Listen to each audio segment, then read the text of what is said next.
श्री स्वामी समर्थ मित्रांनो, आजचा जो इश्यू होता का नाही इंडस्ट्रियल वायरिंगचा होता. पहिला तर काय दुकानावर बघा 20च्या प्रमाण सगळं मटेरियल काढून घेतलो. चला तर म्हणलं साईडवर जायला चालू. हे पण दिवस जातील भावानो, फक्त संघर्ष करायला पाहिजे भावानो. कष्टाला शॉर्टकट नाहीये. चलगंज महानगरपालिकेपाशी आल्यावर का नाही सिग्नल परत लागला.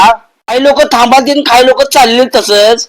सिग्नल सुटला, आलो लगेच साईडवर बघा. जे मटेरियल सगळं सरफेस मध्ये होतं. 6 मॉडेल बॉक्स, 12 मॉडेल बॉक्स सगळं होतं का नाही सरफेस मध्ये होतं. 8 model square box, 1 square wire, fan साठी लागणारा dimmer, 6 ampere switch, 6 ampere socket, angle holder, batten holder, junction. चला तर म्हणलं कॅपिंग आणि पट्टी वेगळी वेगळी करूया. 30-60 स्क्रू आणि पीव्हीसी रावर ब्लॉक खिशात टाकून घेतलो. आम्हाला सुरुवात झाली बघा. आज आपलं होतं 25 पॉईंटचं काम एका दिवसात संपवायचं होतं बघा. चला तर भावानो भेटूया पुढच्या ब्लॉग मध्ये. जाता आता लाईक करायला विसरू नका.